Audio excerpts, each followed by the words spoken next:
Well, this is awkward. Just weeks after the Bondex team announced the upcoming launch of the BDXN token on at least one exchange, which was supposed to happen on the 10th of July, a new announcement made just 5 days before the scheduled launch again pushes the launch date back to September and brings a bunch of other changes with it.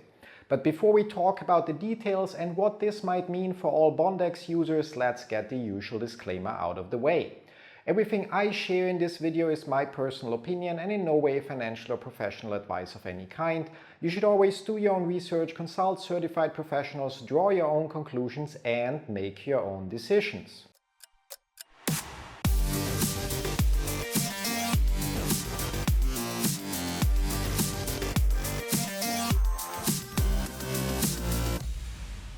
My name is Rauchenwald and in this video I'm going to share the latest news about Bondex with you from the team's recent announcement on the 5th and 11th of July 2024, covering the delayed token launch, the delayed exchange listing, the new Telegram game and the delayed launch of the Bondex Airdrop Claim Portal.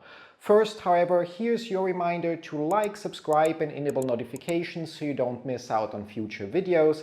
And as always, don't forget to share this video with your friends so they are aware as well of the recent changes. Let's start with the most important announcement. Bondex again delayed the launch of the BDXN token, this time pushing it back to September while claiming that they were able to secure Tier 1 exchanges for the initial BDXN listing. You heard that right. While it's hard to believe, the article shared by the team on Medium states, "We've secured Tier 1 exchanges for the launch and will be capitalizing on the extra time to allow us to onboard more top-tier exchanges." At this point, I'm having a really hard time believing this, especially if we consider that Bondex has been delaying the launch of the BDXN token now a total of 5 times since the first tweet that claimed the listing would happen in March or April 2022. With the delayed exchange listing and token launch, the team simultaneously also delayed the launch of the Airdrop Claim Portal, which was supposed to launch on July 10th and should have allowed participants of the Airdrop Season 1 event to claim their share of the airdrop. Instead, the team went ahead and announced a new Telegram game that you can check out by following the link in the video description down below or the pinned comment down below. According to the team, they are, in quotes, partnering with top tab game developers and building this mini app to directly reach more than 900 million users, end quote, which makes no sense to me at all. I mean, just because Telegram has almost 1 billion users doesn't mean that publishing an app that runs in a Telegram channel allows you in any way to reach even a fraction of that, and definitely doesn't mean that those users are interested in joining Bondex. Not to mention that the game itself is in no way related to the market Bondex tries to conquer. After all, do you know any professional who is looking for clients or qualified employees who is going to say, "Yay, let's spend hours tapping my screen for some virtual points"? Well, personally, I don't. The cherry on top, however, is that the game wasn't running properly for the first couple of days and was just stuck on the loading screen.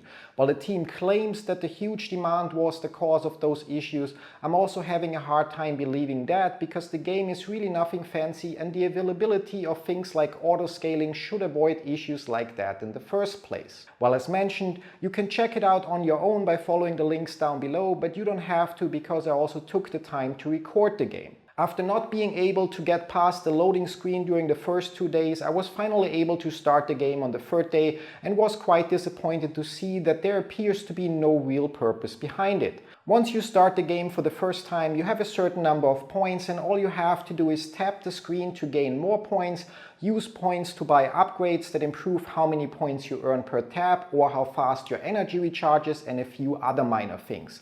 But nothing within the Telegram game is in any way connected to Bondex and their mission to become, in quotes, the leading professional network in Web3. You can probably imagine that I felt a bit disappointed by all of that, considering that the team likely spent a decent amount of time and money on the development and launch of this game instead of delivering the promised exchange listing and Airdrop Claim Portal. Because of that, I decided to check the official Bondex Discord server to see if others were also disappointed and/or had issues even launching the game.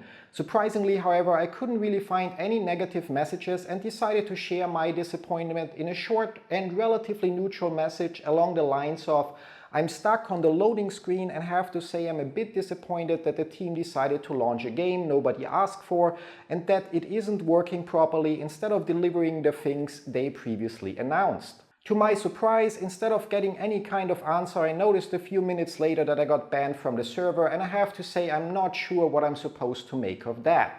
Was it just the action of an overly protective moderator that doesn't want to see any criticism, or is there a general effort to suppress and ban any negative sentiment?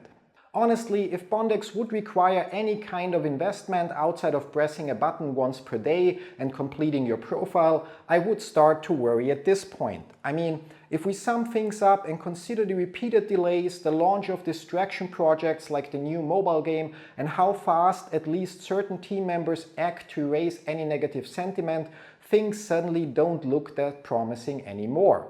It's also hard to pinpoint what irritates me the most. Is it the repeated delays, or maybe seeing that the team wastes resources on things without connection to the overall goal, or is it the apparent suppression of negative feedback of any kind? Either way, for now I decided I'm going to keep pressing my button once per day within the Bondex app and follow the project further, but I have to admit that my hopes for Bondex took a huge hit during these last couple of weeks.